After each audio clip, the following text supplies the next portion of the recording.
New Orleans and the Gulf Coast are rebuilding from the worst natural disaster this country has ever seen. Katrina's destruction in the city of New Orleans was concentrated. In Mississippi, it was sprawling. Mile after mile was flattened, home after home destroyed.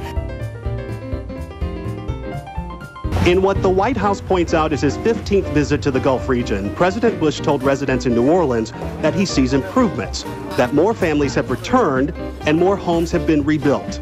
Alan Zimmer says the president has it wrong. When you look out, you still see a lot of areas that just aren't being developed.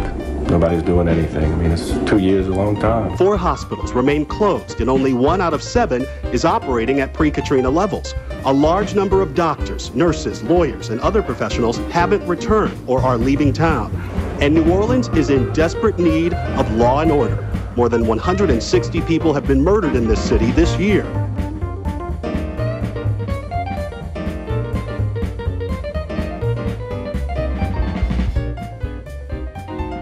Hard for people in America to recognize or understand that the entire coastline of South Mississippi was wiped off the face of the earth. When you're up here, you get even a better idea of the enormity of Hurricane Katrina. The Bay Bridge, this was huge to get this back. Getting 2 lanes open reconnected us psychologically and economically. Katrina destroyed 70,000 homes here. Just 10% have been rebuilt. 17,000 trailers, half the number originally provided by FEMA, are still in use.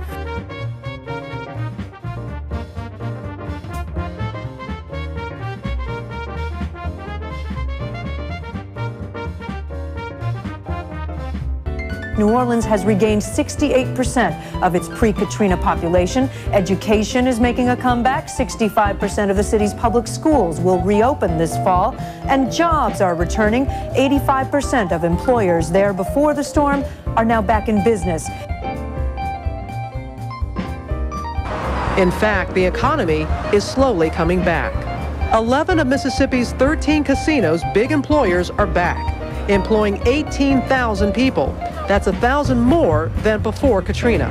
Almost every school is back. Enrollment at 94% of what it was before the storm.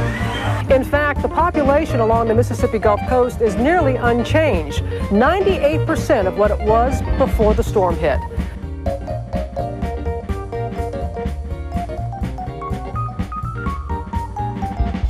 Here, people are still fighting to recover their loss, like Darlene Kimball, who lost her business. It was gone. Both locations were gone. She could not get a federal loan, but still managed to reopen her restaurant last year. I said, well, they don't want to help me. I don't need it. I'll do it on my own. I don't need it. I'll do it on my own.